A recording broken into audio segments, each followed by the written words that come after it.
This is BBC News. I'm Rebecca Jones with the latest headlines. A Prime Minister on the brink. Boris Johnson clings on after two of his most senior ministers quit within 10 minutes of each other. Both Rishi Sunak and Sajid Javid attacked Mr Johnson's leadership and integrity, but he remained defiant, appointing Nadhim Zahawi as Chancellor and Stephen Barclay as Health Secretary. The new Chancellor, Nadhim Zahawi, says he's looking forward to the new role. I will be looking at where else can I make sure the economy remains competitive and dynamic with our European neighbours and, of course, the rest of the world as well. Nothing is off the table. The Children's Minister Will Quince and Ministerial Aide Laura Trott are the latest to hand in their resignations. I'm Annita McVeigh, live in Downing Street, where we are ready to keep an eye on all the developments throughout the day for you. The July the 4th shootings in Illinois took weeks to plan, and the suspect dressed as a woman to escape, say police. A 21-year-old has been charged with 7 counts of murder. The British #1 Cameron Norrie is to face Novak Djokovic in the semi-finals at Wimbledon.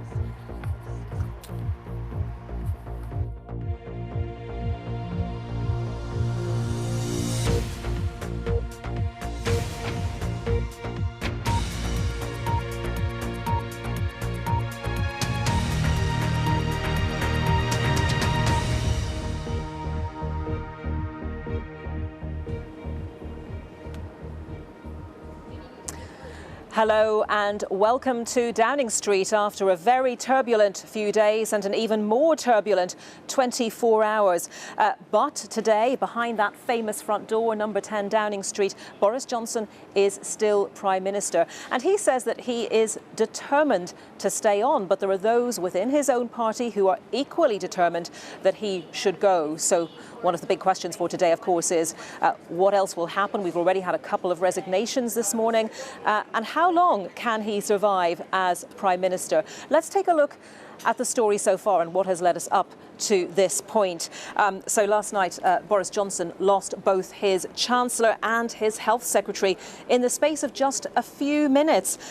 Both men attacked his handling of claims around Chris Pincher. Now, Chris Pincher quit as Deputy Chief Whip last week over groping allegations. It emerged yesterday that Boris Johnson had been briefed back in 2019 about earlier concerns over Chris Pincher's conduct. A government minister said Mr Johnson had initially forgotten this when the story arose last week. Well, those high-profile cabinet departures meant that the PM was forced to reshuffle his cabinet. Key new appointments include Nadhim Zahawi as Chancellor, and Steve Barclay takes on the role of Health Secretary. But there is evidence of wider discontent in the Conservative Party over Boris Johnson's leadership, with several other resignations at more junior levels. We've had 2 more already today. Laura Trott, who was one of the 2019 intake of MPs to Parliament, and also Will Quince, who became an MP in 2015, both expressing their concerns, saying they could no longer continue with Boris Johnson as Prime Minister. And more challenges facing Boris Johnson today. He has to face Prime Minister's questions, PMQs later. Will it be high noon for him? Certainly a challenging moment. And then he's going to be questioned by senior MPs at a liaison committee hearing. We will have full coverage of both of those events for you. Before we talk to our political correspondents and a range of voices throughout the day, of course, about what's happening here in politics and what it means for people all around the country, all around the world, because of course the UK is very heavily involved in the war in Ukraine, backing Ukraine, sending armaments and advice. Let's take stock with our political correspondent, David Wallace-Lockhart. 2 influential cabinet ministers who decided they'd had enough. Within minutes of one another, Rishi Sunak resigned as Chancellor and Sajid Javid resigned as Health Secretary. Mr Javid remained tight-lipped when he returned home yesterday evening. I'm just going to go and spend some time with my family. But the reasons were there in black and white when the pair submitted resignation letters. The outgoing Chancellor said the public rightly expect government to be conducted properly, competently and seriously. I believe these standards are worth fighting for, and that is why I am resigning. While the outgoing Health Secretary said the British people rightly expect integrity from their government. We may not have always been popular, but we have been competent. Sadly, the public are concluding that we are now neither. Their exits, along with various junior government figures, came swiftly after Boris Johnson apologised for his handling of appointing Chris Pincher to a new government position in February. It emerged Boris Johnson had been told about a formal complaint previously made about Mr Pincher when he was a Foreign Office Minister. That was something Number 10 had previously denied. I apologise for it. I think in hindsight it was the wrong thing to do. I apologise to everybody who's been badly affected by it. Yeah. So can Mr Johnson survive? Perhaps unsurprisingly, the Labour leader wants him gone.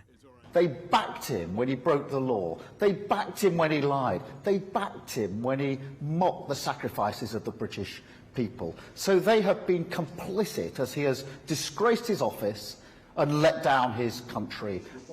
Allies of the Prime Minister insist he can carry on. Well, I'm fully supportive of the Prime Minister. I think that he is the right man for the job. He has a very significant mandate from the British people. He won a majority of 80 only just over 2.5 years ago. And these sort of squalls happen in politics, but the best politicians carry on calmly. For now, Boris Johnson is intent on staying put, with a new top team around him. Nadeem Zahawi will take over as Chancellor, moving on from Education Secretary. Michelle Donnellan will take over that role. And Steve Barclay is the new Health Secretary. This morning, Boris Johnson's position looks tricky, but he's previously ridden out calls to step down. He seems determined to do so again. David Wallace-Lockhart, BBC News, Westminster.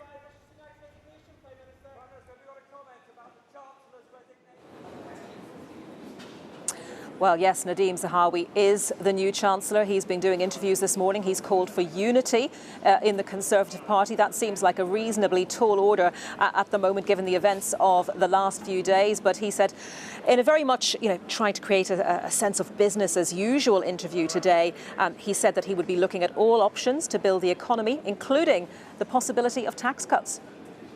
The Prime Minister wants to make sure that we have fiscal discipline. I share that focus with him because if we let inflation get out of control, it is deeply damaging for those very same people that we're trying to help today with that £37 billion of help over the next 12 months. But of course, I will be looking at where else can I make sure the economy remains competitive and dynamic with our European neighbours and of course the rest of the world as well. Nothing is off the table.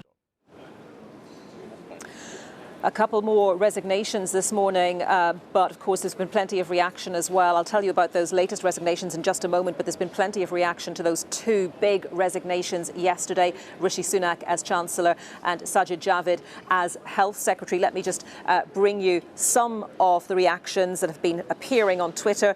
The Culture Secretary Nadine Dorries said, I am 100% behind the Prime Minister. She said, he consistently gets all the big decisions right, although the Prime Minister, when he spoke to our political editor Chris Mason yesterday, said he had made a mistake over Chris Pincher. But Nadine Dorries there saying that he gets all the big decisions right.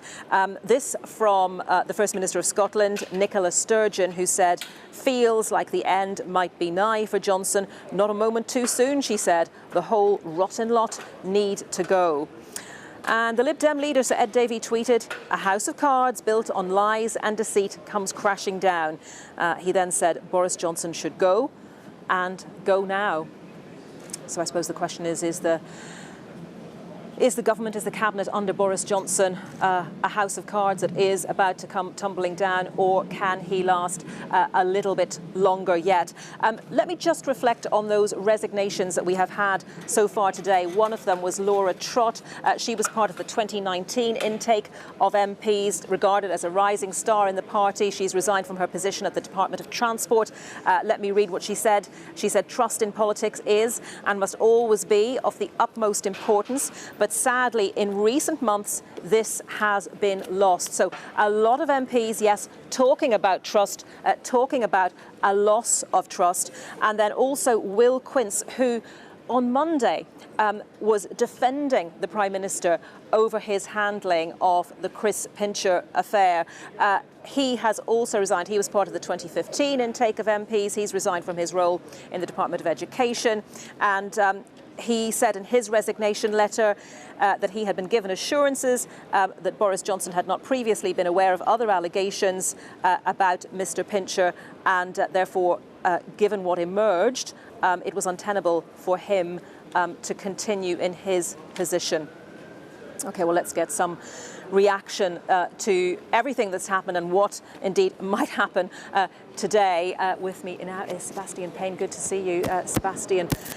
So what, first of all, let's take stock, Sebastian. What is the Sebastian Payne eye view of the last 24 hours or so?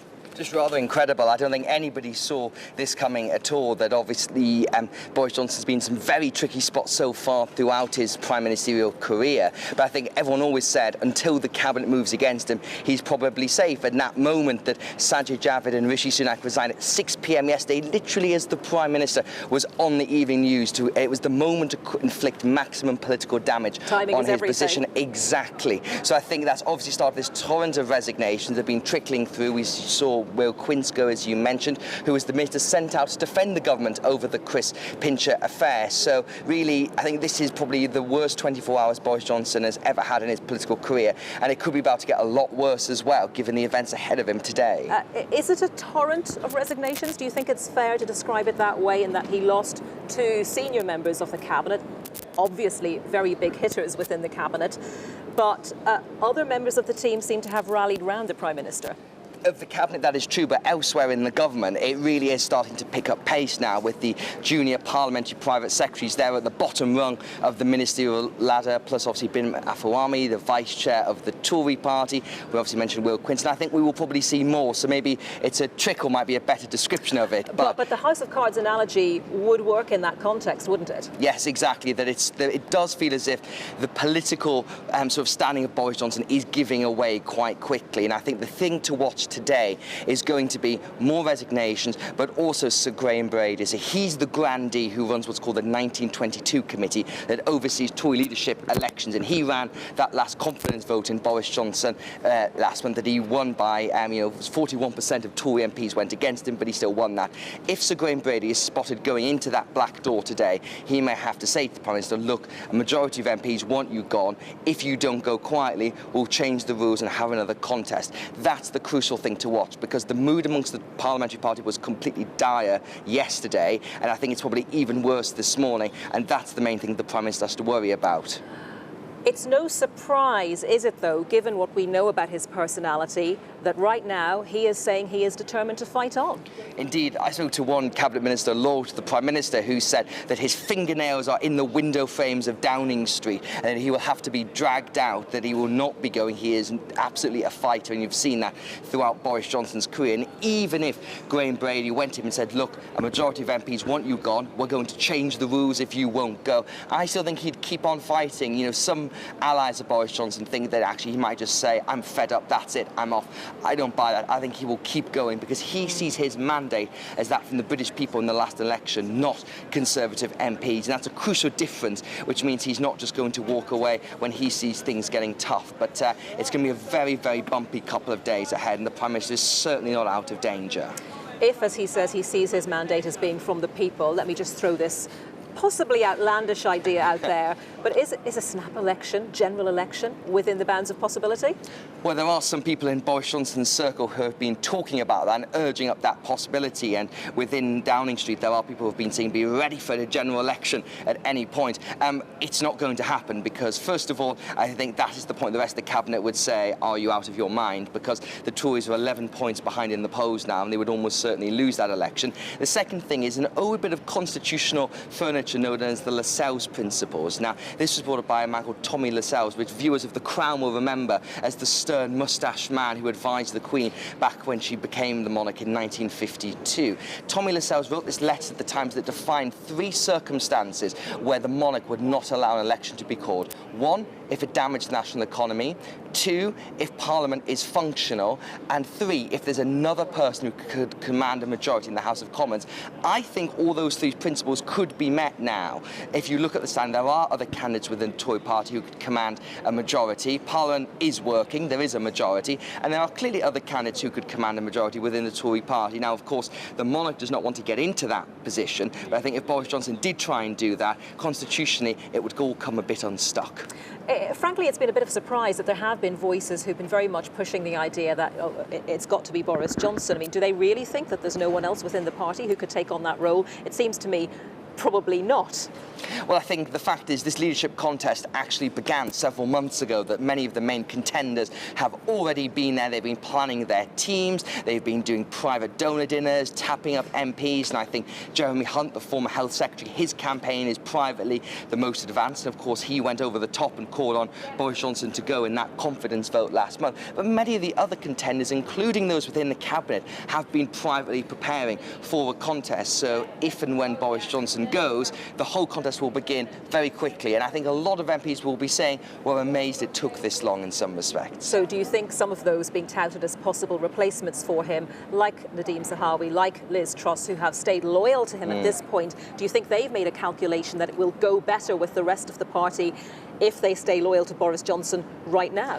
Exactly, and I think that's exactly why Nadhim Zahawi took the job of Chancellor, that there was some muttering last night maybe he will quit along with Sajid Javid and Rishi Sunak, but he went into Downing Street and had a long conversation, I'm told, with the Prime Minister about the future of the government, but also economic and fiscal policy. And I think the fact is he decided that there's probably going to be one loyalist candidate in the final two, because the way Tory leadership contests work is you've got to get on the ballot by getting a certain threshold of MPs, then it gets whittled down to 2 candidates by the MPs, and then it goes to the parliamentary party. Nadhim Zahawi's calculation, although I'm sure he wouldn't say this in public, would be that he's going to get a lot of name recognition, he'll get a lot of kudos from Boris Johnson supporters for shoring up the government at a very difficult time, and if the Prime Minister goes anyway, then he's in a strong position.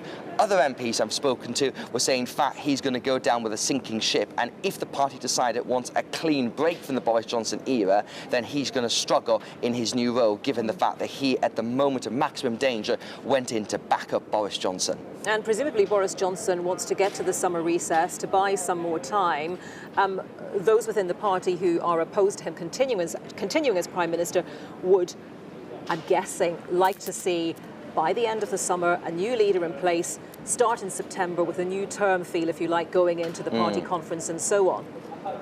So I think the key thing to watch here is the elections to the 1922 committee, which is sort of a trade union for Tory MPs, and those elections are expected in the middle of next week. Now, at the moment, that committee is mostly anti-Boris Johnson, but they're not necessarily pro-rule change. There's a slate of candidates being led by Steve Baker, the veteran Brexit rebel and former minister, who wants a rule change and who want the Prime Minister gone. I would say after the events of the past 24 hours, that slate of rule changes are more likely to win those 1922 elections, and I think they will push Graham Brady to change the rules as soon as possible. So if that happens, you could have a rule change next week, a confidence vote next week, and that scenario you just outlined there of a leadership contest over the summer. But again, as in politics, these things are never straightforward. Nobody saw what happened over the past 24 hours coming, and who knows what will happen in the next couple of days. But I think that's what some people would like. But of course, there is this question of who's the interim Prime Minister. Does Boris Johnson stay as Prime Minister if there is a vote against him, or does he walk away, and is there someone else in his place? Because of course we're obviously in the middle of an economic crisis, the Ukraine war, it's a very turbulent time. So there's a fundamental point that while the Tory party sorts out who's going to be its leader, someone does have to actually run the country at some point. Sebastian, good to get all of those thoughts, many of them there on a very busy day here in Westminster. Sebastian Payne, Whitehall editor at the Financial Times, thank you so much for your time today. And you're watching BBC News.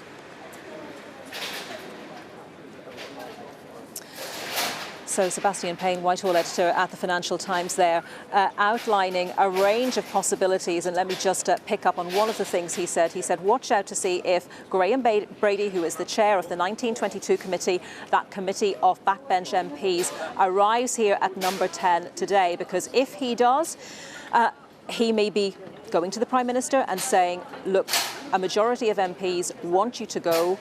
Just go. Let's not go through the process of another confidence vote.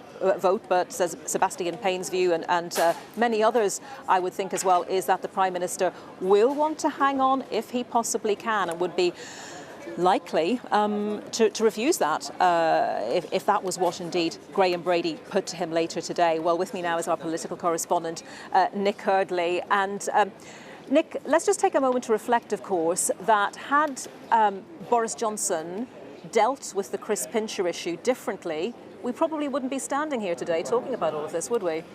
No, not in this immediate time frame, but I do think there was this sense of building crisis within the Conservative Party. You know, over the last month alone, we've had the confidence vote in the Prime Minister, we had the resignation of Lord Geidt, the PM's ethics advisor, we had those 2 by-elections which the Conservatives lost. And now we have this, and it just feels, I think the frustration that Conservative MPs have, certainly the ones I've been speaking to over the last 24 hours, is just this mounting sense of crisis, that every time that something seems to clear, something else comes up. And I think that's what's so dangerous for the Prime Minister this morning, is that a growing number of Tory MPs have just come to the conclusion that he can't get out of that spiral of crisis. And if a month ago 40% of them wanted rid of him, I think that figure is probably higher now. And if another confidence vote is forced potentially by the summer holidays, which are only in 2 weeks, then it's hard to see at the moment how the Prime Minister would win. And you got a real sense of that frustration, didn't you, in the resignation letter from Will Quince a little earlier, who just on Monday was out there publicly defending the Prime Minister's position, Number 10's position, but then who found, you know, the rug pulled from under his feet effectively. Well, yeah, exactly. And he says in that resignation letter that he was given assurances that what he was saying was correct. Remember, he came out and said that the Prime Minister didn't know of any specific allegations against Chris Pincher. That turned out to be nonsense. We now know that the PM was told about it in 2019. He was clearly frustrated at the fact that he couldn't believe the people who were putting him out on the television and on the radio in the morning to give the government's account of what's going on. And that, again, is a really dangerous situation for the Prime Minister to be in. If the people that he's asking to go out to bat for him don't believe what he's saying or what his team are saying, then that puts the government in a very perilous position. I think the fact that we're seeing more resignations this morning suggests that the frustration that we heard from the former Chancellor and from the former Health Secretary yesterday, Rishi Sunak and Sajid Javid, is shared quite widely. And don't think that these resignations are over yet, because there are some people right all the way up to cabinet level, ministers and their aides, who are not responding to our messages this morning asking what their future is, whether they're standing for the Prime Minister. It seems that a lot of people... They're still considering their positions, it seems possibly. a lot of people are still weighing up where they think the lay of the land is this morning. And you know, Nick, a lot of people will be watching all this Westminster drama and rolling their eyes and thinking, you know, we just want the government to get on with it. We want help to deal with the cost of living crisis. And Nadeem Zahawi was trying to conduct a very much, you know, business as usual interview this morning, wasn't he? So, you know, on that front, is this a cabinet, is this a government that's so distracted by the drama around Boris Johnson that they're not able to get on with that? Or are they? Well, look, one thing to point out from Nadeem Zahawi as well is he has hinted at some policy changes this morning too. He's one thing Tory backbenchers say every time you ask them what could Boris Johnson do to start to win you back over, they talk about tax cuts. And Nadeem Zahawi, the new Chancellor, has been showing them a bit leg this morning, hinting that more tax cuts could come in the next few weeks or months. But in terms of whether this place is still under control, whether Boris Johnson can still govern properly, I think the jury's out at the moment, actually. There are many Tory MPs who think that the answer is no. There are many ministers who think that Boris Johnson doesn't have their support anymore. And there is actually an interesting question about, if he doesn't have the support of so many Tory MPs, how's he going to get stuff through Parliament? How's he going to keep commanding the confidence of the House of Commons? It feels like a real crisis for Boris Johnson that's very hard to get out of at the moment, and that's why there are many Tory MPs who think this morning that the game's up. And just finally, Nick, what do you think about this idea? I was chatting just a moment ago, as you saw, to Sebastian Payne, the idea that Graham Brady, the chair of the 1922 Committee of Backbenchers, might actually, if he has enough letters or enough indication of a lack of confidence in the Prime Minister, might arrive here at Number 10 today and go in and try and have a quiet word with him and say, Prime Minister, you know, it is time for you to go, without perhaps another confidence vote. Well, look, it's possible. That's sort of what happened with Theresa May, where she got the message from the 1922 committee of backbenchers that basically the game was up.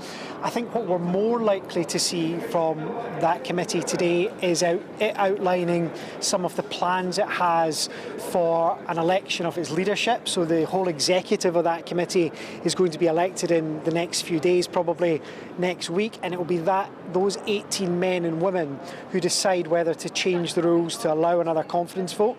Boris Johnson winning a month ago should have meant he was safe for a year. A month ago today, I think. A month ago today should have meant he was safe for a year. I think there's going to be a big concerted effort now to change that, potentially within the next couple of weeks, potentially to allow another confidence vote before the summer holidays. We may hear more details today about some of the timings for how that could work. And as I say, standing here this morning, it's difficult to see how Boris Johnson would win that.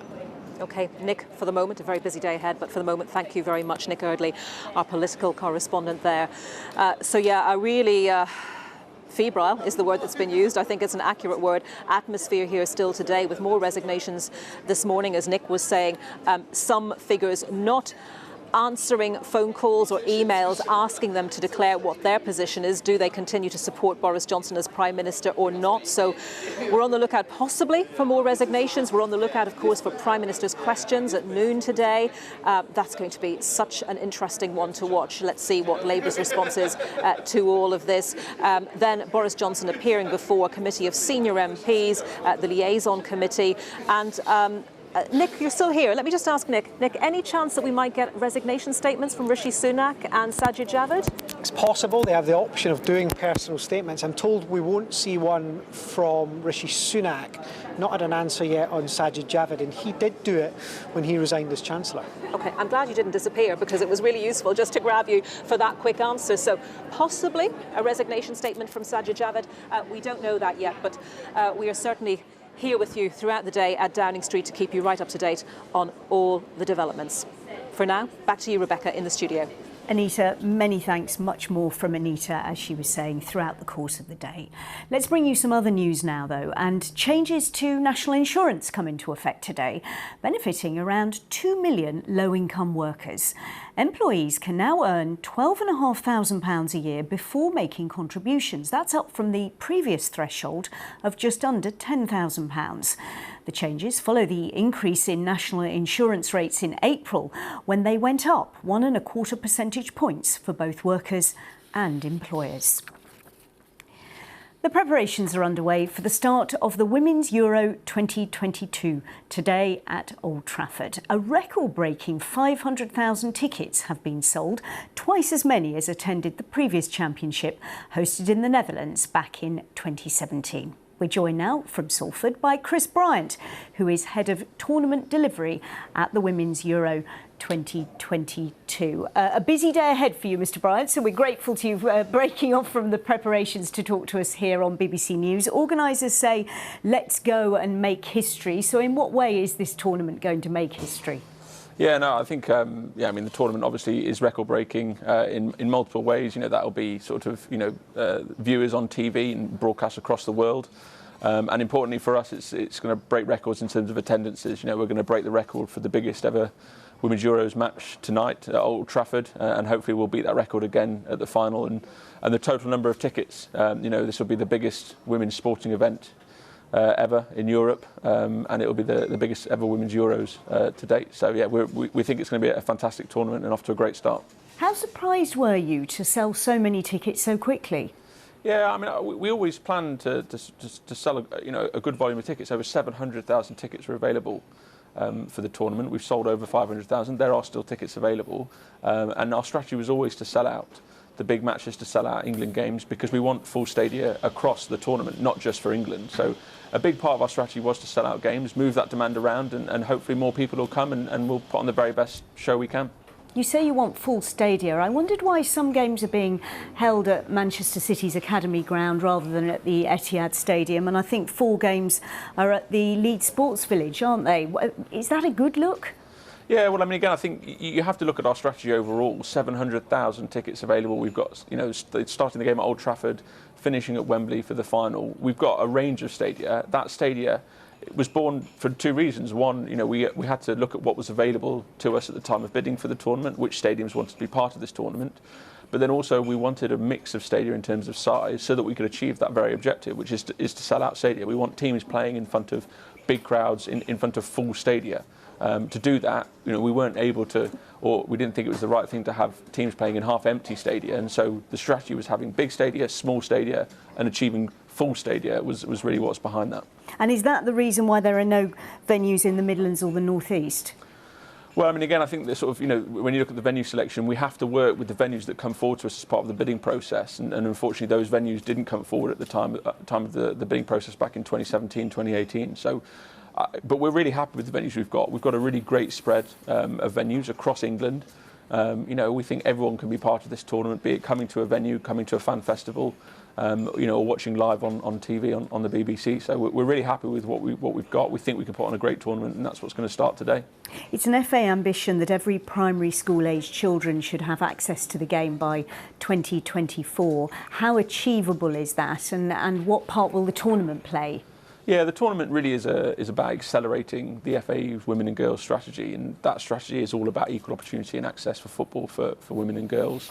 The tournament itself is really working so hard within our host cities, to ensure that there's over 500,000 new playing opportunities for women and girls to take part in football. That's 120,000 girls playing football in our host cities. That's more referees, more coaches. So very much legacy has been a big part of this tournament. That legacy project has started before this tournament started. It's happening now, and it will go on for many years to come as well. Who's going to win? My role as a tournament is to make sure that we put on the best environment to all teams. 16 great teams. I think it's going to be a hugely competitive tournament, and that's great to see. It's great for the game. It's great for the tournament. I think we've got a very special month ahead, and here's hoping that the home nations do well as well, of course. Very diplomatic. Chris Bryant, Head of Tournament Delivery at the Women's Euro 2022. Good to talk to you, and good luck. Thanks. Thanks, Rebecca. Let's catch up with the weather now. Here's Carol. Hello again. It's been a pretty wet start to the day, more especially across Scotland. The heaviest of that rain will move away, and then behind it we see more rain coming into the west. Quite a lot of cloud for the rest of us to start the day, and in western areas some of that will be thick enough for the odd spot of drizzle, but it should break up as we go through the afternoon, and England and Wales will see sunny spells. Temperatures 13 to 25 degrees and gusty winds across the northern half of the country. Now tonight we've got a front sinking south, taking its cloud, and again the odd spot of rain with it, clearer skies behind it, and quite a brisk breeze coming down the North Sea coastline. Overnight lows 9 to 16 degrees, feeling quite muggy actually in the south. So tomorrow for England and for Wales, we've got our weak weather front producing the cloud. That will break up, the sun will come out. Sunnier skies across Scotland and Northern Ireland for a time before more cloud arrives. Cooler along the North Sea coastline, but top temperatures of 25.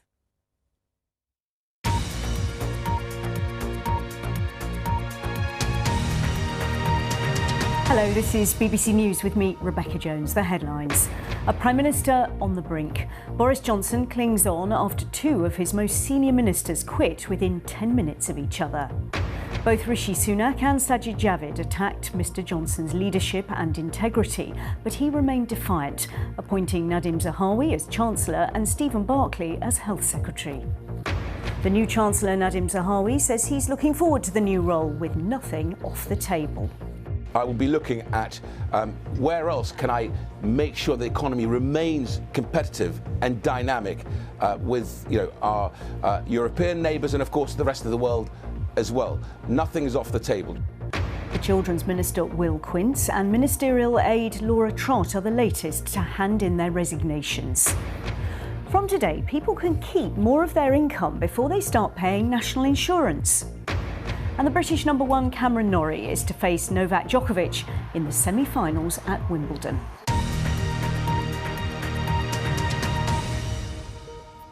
Sport now, and we are crossing over to Old Trafford to talk to John. John, there is really just so much sport, but clearly we're going to start with football. Yes, there is indeed, Rebecca, as you were saying. Cameron Norrie's brilliant victory yesterday. We'll be touching on that in a moment. But as we've just been hearing there with Chris Bryant, of course, the Women's Euros gets underway, doesn't it? It all kicks off tonight here at Old Trafford. England, who stand a very good chance of winning the tournament, having reached the semi-finals last time out, open against Austria tonight. Over 71,000 will be packing in here later. It is a sellout, and you can watch it live. Kick-off at 8 o'clock if you're not fortunate enough to be one of those to have a ticket. And it is going to be a fascinating tournament, not least, of course, the 500,000 tickets that have been sold, double that of the last tournament back in 2017, which was won by the Netherlands, but also involved this year Northern Ireland as well, who've qualified for the tournament for the very first time. They open their campaign tomorrow. They're playing in Southampton against Norway. Natalie Perks now looks ahead to what is going to be an enthralling 25 days of action. Months of talking has led us here. Old Trafford is a sellout tonight, as are all of England's games. And as the players took in the enormity of their situation as hosts, they're relishing the renewed focus on the women's game. We know what to expect and we're ready for it. But yeah, I think everybody's got their own things in place now to be able to deal with it. And, you know, pressure's a privilege. So it's something that we're embracing. England are one of the favourites for this tournament, but the fact remains Bobby Moore is the last captain to have lifted a major trophy for England. The men made it all the way to the final here last summer. Can the Lionesses go one better and win it? It's something they've never managed before. Chance for six scored by Germany. When they last made the final in 2009, they were hammered by Germany. Since then, they've fallen at the semi-finals hurdle at the last three major tournaments. Chelsea's Fran Kirby had a front row seat for all three and doesn't fancy a repeat. It takes a long time to get over it when you unfortunately don't get there, but yeah, I think you just got to use it as motivation. It's definitely my motivation. I don't want to feel the way I did, you know, losing them semi-finals, so hopefully we can do one better and get to the final this time. Dutch manager Sarina Wiegman took the reins of the Lionesses last September to much acclaim, and she's backing up the hype. 14 matches, no defeats, 12 wins. Attendance is where the women's game needs improvement, but a record 500,000 tickets have been sold. The further England go, the more the game could grow. Chance for England, Kirby 1-0. Natalie Perks, BBC News. Yes, what a tournament we have in store, and it continues, doesn't it? What's been a packed summer of sports already, with Cameron Norrie producing a career-defining victory yesterday to book his place in the Wimbledon semi-finals. He came through in 5 sets against David Goffin out on court number 1 yesterday. He did it the hard way. Twice he had to come from a set down to win it in 5. He said afterwards how much the support of the crowd roared him on through this one. And afterwards, I still don't think he could quite get his head around what he'd achieved. I think it's obviously one of the toughest tasks in tennis. You know, I'll say grass is his favourite surface, and his record is unbelievable here at Wimbledon. So it's going to be tough. I'm going to have to improve a lot of things. I don't think I'm going to have the chance to lose focus like I did. I was a little bit fortunate. I a couple of times lost a little bit of focus and managed to get it back, and I think with him there's no room for that. Yes, his first semi-final appearance at a Grand Slam, and he's done it at his home slam as well at Wimbledon, and it means he goes on to face Novak Djokovic, the defending champion in the semi-finals, who's also through in the women's draw. Ons Jabeur also through to the semi-finals, as is Tatiana Maria, who is also into the last 4 as well. It's been a very entertaining summer all round, not least, of course, for England's cricketers, who are enjoying something of a resurgence as far as their results on in Test matches are concerned. They couldn't buy a win, but they've now got 4 on the bounce after beating India in the 5th and final test at Edgbaston, and they did so producing a record run chase in the process. A target of 378 they were chasing, and they knocked off the runs. They beat India by 7 wickets on the final morning of that rearranged fifth test. Joe Root and Johnny Bairstow doing the business once again. Bairstow's 114 not out, his 2nd century of the match, leaving the series drawn at 2-all as they continue to dazzle and impress with their style of cricket. Certainly they're doing that, aren't they? Ben Stokes has said they want them to go out and entertain, and they've certainly done that yesterday, as I'm sure England will want to do when they play here later in that opening match of the Euros to come. Kick off here at 8 o'clock for the sellout, and of course they'll be hoping this road leads all the way to Wembley, won't they? As I say, Northern Ireland getting their campaign underway tomorrow. So many superstars on show. It's going to be a fascinating tournament. You can follow it all across the BBC, all 31 matches being shown across the BBC over the next 2.5 weeks or so. That is how it looks here at Old Trafford for now. I'll cross over now and hand you to Annita, who's at Downing Street. Annita, over to you. John, thank you very much. Yes, if sport's not your thing and politics is, well, there's certainly plenty of it to talk about today. We've had more resignations of more junior ministers this morning already, saying that they can't trust the Prime Minister, essentially, and that trust is essential in politics. So it's going to be a really fascinating day to watch and see if there are more resignations, whether Graham Brady, the chairman of the 1922 Committee of Backbenchers, remember they are the MPs who control whether there's a confidence vote in a Prime Minister, whether he turns up here at number 10 to have a word with the Prime Minister to say that perhaps there are enough MPs saying that Boris Johnson should go. But Boris Johnson, for his part, he is clearly determined to stay. That's not going to be any surprise to those who know him well, to those who know his personality. And he's gone ahead with those cabinet appointments after the resignations of Rishi Sunak and Sajid Javid yesterday evening. Well, let's discuss where we are right now and what might happen through the day with George Parker, the political editor of the Financial Times. George, good to have you with us this morning. And what sort of soundings have you been getting this morning from your contacts about how this day might shape up? Well, when you bump into Tory MPs, I think the overriding impression you get from them is eye-rolling. They all just look broken, despairing. They think that Boris Johnson is finished, a large number of them. Not all, I should say, but quite a large number of them do. I spoke to one minister this morning who said it was a disgrace that Boris Johnson was holding on. But as you said, Boris Johnson will hold on for grim life in that building there. You know, people have said that we need a SAS hit squad to come in and take him out. He will fight to the very end, and so that's what makes it very unpredictable, but certainly it's going to be very messy. For those who think he can hold on, or that it's desirable that he holds on, how do they think he's going to do that? Well, the first thing you need to do is to stabilise your cabinet, which is what he tried to do last night by doing a quick reshuffle, bringing in replacements for Rishi Sunak and Sajid Javid. Then he will try to stagger into the summer break. You know, the summer break starts in 2 weeks' time. Things change over the summer. People come back in a different frame of mind, potentially in the autumn. He might hope that something's going to turn up, although it's hard to imagine what that would be, given the fact the economic situation is deteriorating rather than improving. But nevertheless, things can change. So he needs to get into the summer break desperately. The question is whether Tory MPs try to move against him before the summer recess starts. And how likely do you think that is? How likely is it that the 1922 chairman could pay a visit, or indeed once the new members of the 1922 committee are elected, probably next week, that we could see a change in the rules that would lead very swiftly to another confidence vote? Well, it's possible. You could get a delegation of the so-called men in grey suits, men and women in grey suits, to go and see Boris Johnson say the game's up. But if that happened, I'm sure Boris Johnson will say, well, prove it. Let's have a vote of confidence, and you can't have another one for another year. Then, of course, you get into the question of whether they change the rules for the leadership contest next week, which is entirely possible. And then if they do that, whether you could trigger a vote before the summer break. And I think that's if you'd asked me yesterday, before these resignations, I said that wasn't very likely. Now I think there is such a mood in the party, they just want to draw a line under this, that I think at least it's a possibility they try and do that. We saw the new Chancellor, Nadeem Zahawi, doing interviews this morning, as I was mentioning earlier, trying to very much create a business as usual atmosphere. I mean, what did you think of what he had to say on rebooting the economy? Well, I thought it was fascinating. In Rishi Sunak's letter of resignation, he said there were fundamental differences between him and Boris Johnson about the future direction for the economy.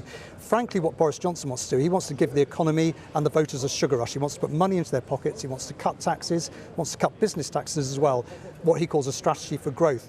In the Treasury, they would call that a strategy, a very risky strategy, because the problem is if you put money into the economy when inflation is already heading towards 10%, there's a danger you fuel inflation and create the very inflation spiral you want to avoid. So people in the Treasury will be very nervous this morning that Boris Johnson has now got his hands on the levers of the economy. Rishi Sunak's gone, and Nadeem Zahawi will start to do the kind of tax-cutting things which will get good headlines in the Tory press, might be popular in the short term, but potentially could be damaging in the longer term. Yeah, and Nadeem Zahawi, before he became Chancellor, was talking about a 9% pay increase for teachers. So is he going to be singing from the same song sheet now that he is Chancellor and looking at other public sector workers? Look, I think Nadeem Zahawi would often do in the Treasury what Boris Johnson wants him to do, and that could mean higher than expected public sector pay rises. And again, that raises the question about if you start raising wages in the public sector, whether that again fuels inflation.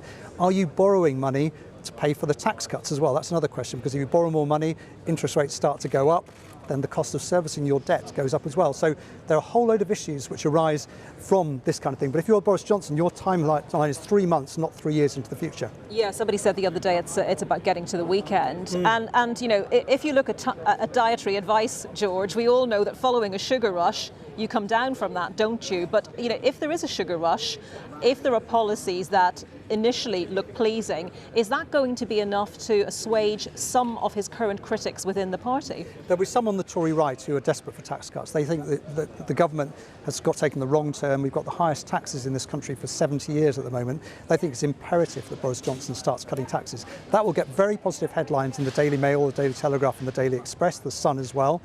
And so, yes, it could actually see him through the next few weeks if he looks like he's got an aggressive conservative tax-cutting approach. But bear in mind, Margaret Thatcher also believed in sound public finances, not borrowing money to give money back. So that's the big question, whether he can strike that balance. And I think people in the Treasury, as I said, will be nervous about that. OK, George, really interesting to hear your thoughts this morning. Thank you very much for your time. George Parker, political editor at the Financial Times. Well, Jeremy Hunt was out and about today. He, of course, was a leadership contender when Theresa May stood down. He's been touted as a contender this time around again. Let's just have a look at what happened when he was asked for a comment. Good morning. Is it time for Boris to go?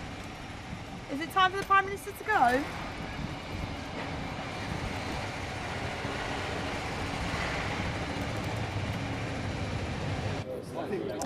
Well, he didn't say a lot, did he? Keeping his counsel at the moment. Let me just bring you a piece of breaking news from our political correspondent, Nick Eardley, who I was talking to just a short while ago. I asked him whether it was possible that we were going to hear a resignation statement from either Rishi Sunak or Sajid Javid today. At that stage, he didn't know, apart from the fact that Rishi Sunak definitely wouldn't be. But Nick has just tweeted that Sajid Javid is to make a resignation statement later in Parliament, and that could be a very powerful moment, because it's one thing reading a letter via email, on Twitter, however you might read it, to hear someone actually speak the words in Parliament, give the reasons for their departure from the government. Sajid Javid, of course, stepped down as Health Secretary yesterday evening. Could be a very, very powerful moment indeed. So Nick Eardley, our political correspondent, tweeting that Sajid Javid is to make a resignation statement later in Parliament. OK, well, let's go to Oxford now, and we can speak to Anna McVeigh, who is a member of the Young Conservatives. Anna, thank you very much for joining us today on BBC News. And I don't know if you were able to hear my interview just a moment ago with George Parker from the FT. He was saying, you know, the government might bring forward some popular policies, tax cuts and so forth, to try to give MPs and probably the electorate and the rest of the party a sugar rush, so to speak. Would that be popular with you? Would that make you think that Boris Johnson should continue as Prime Minister? You know, I would love to, say today that I would love to see Boris go. And I think many people in the country would echo my sentiments. But I can't see someone who would be a viable replacement for him. You know, with these MPs that are resigning right now, particularly the high profile ones where we got Sajid Javid and Rishi Sunak resigning today. We've had, they've stood behind Boris Johnson for his time as Prime Minister. They've stood behind him with Partygate and said, he was the best man to lead this country. And now they have resigned, and I think we will see probably more resignations come through as the day goes on. And I did hear your interview, and the breaking news statement. I think the statement that will be given today will be incredibly powerful to hear for everyone. Let me just pause for a moment, Anna, because you said there are probably going to be more resignations, and indeed we are just hearing about one. Robin Walker has just resigned as an education minister for school standards, so that is the third resignation we've had so far this morning, that Robin Walker resigning as education minister for school standards. So yes, Anna, you were absolutely right. Another resignation and possibly more to come. So let me just be absolutely clear what your view is on Boris Johnson, especially after the last few days and how he has dealt with the Chris Pincher affair. I believe that Boris Johnson, obviously he was very popular when he came in and having, that majority government back in 2019. But we've seen the scandals, we've seen the dishonesty in his time as Prime Minister. And I think it would be best for him to now step down. However, I don't see someone who would step up to, be a viable replacement for Boris Johnson, because there's not really a standout candidate, in my opinion, that could really take this on. So I don't think he will. Boris Johnson will step down. I think he will try and cling on for as long as possible. Mr. Wallace, do you continue to back the Prime Minister? Mr. Wallace, do you continue to back the Prime Minister? Sorry to shout across the middle of our interview, Anna. That was Ben Wallace, the Defence Minister, of course, going in. And he did say last night that he was backing the Prime Minister, but always, important to ask that question if the opportunity presents itself, saying nothing as he arrived at number 10 this morning. Anna, before Mr. Wallace arrived, I was just about to ask you, do you really think that there are no obvious candidates, or even less obvious candidates, who could step in and do a good job leading the party? In my opinion, I don't think there's anyone that stands out to me at this present time that could really take those reins and lead the country. If there is someone that steps forward and is a better candidate than Boris Johnson, then I would love to see them have that opportunity. But in my opinion right now, I don't think there is anyone, because especially, the key figures in the cabinet that were backing Boris Johnson throughout everything, with the scandals of Partygate. We have the cost of living crisis. We have many British people struggling at the moment in this country, and many of them have stood behind him throughout all of it. So at this present time, I don't think there is someone, but I would love to see someone step forward who could be a better candidate for Prime Minister for this country. Would you like to see a change in the leadership very swiftly, Anna? You say you don't think that Boris Johnson is the right person for the job, but you're not sure who would replace him. But would you like to see a change in the leadership swiftly? Because do you think if Boris Johnson was still to be the Prime Minister, say after the summer break, going into the party conference, that the party would be setting itself up for a win at the next general election?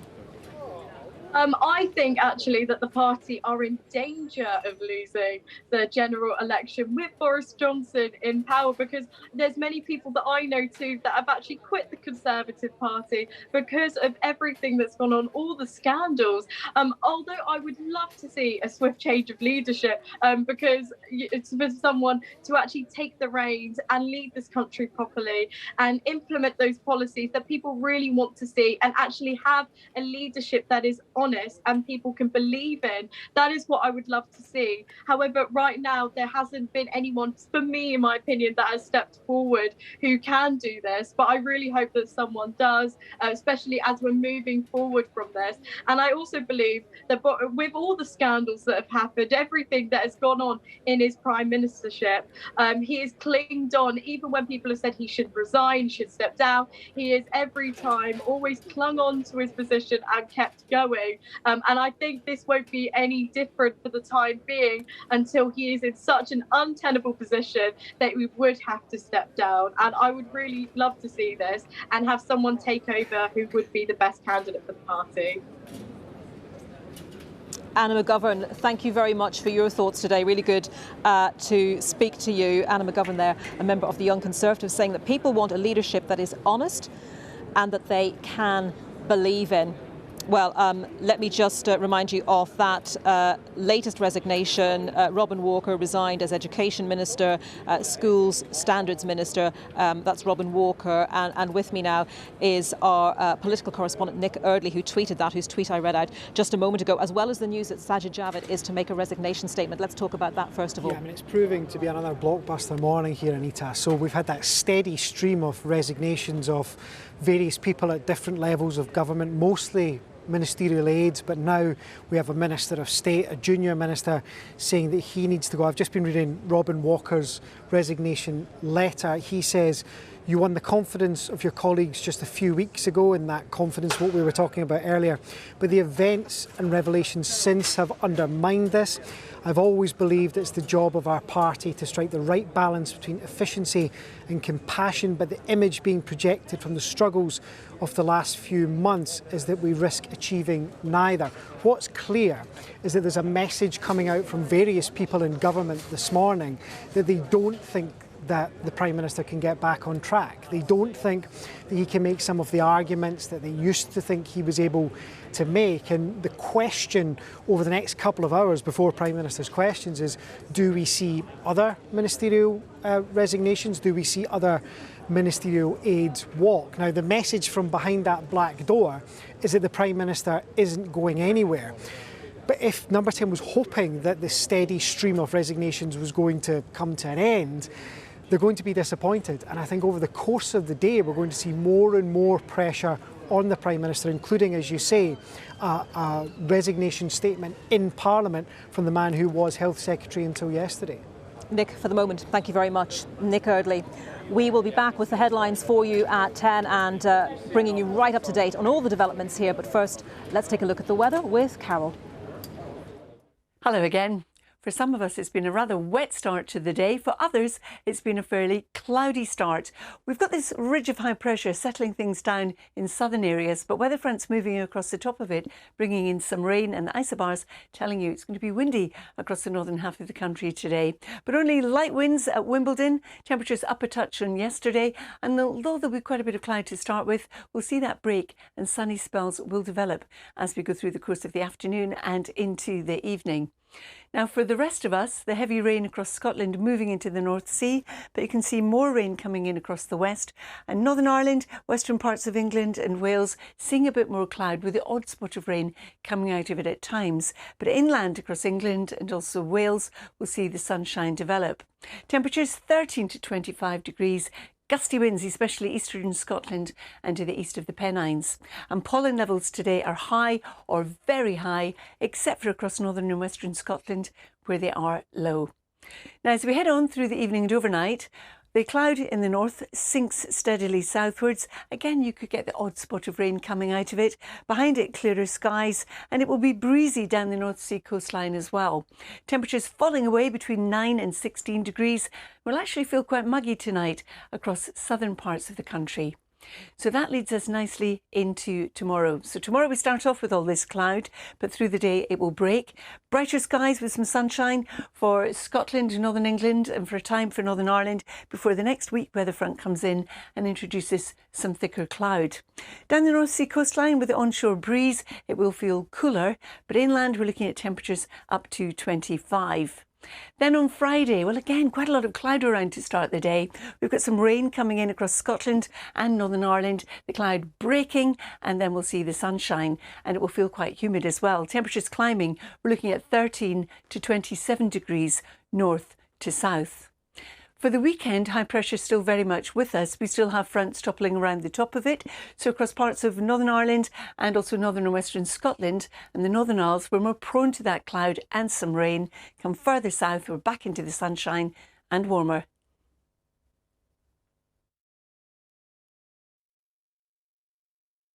He wants tomorrow's news today. She's broadening her horizons. He's growing his knowledge.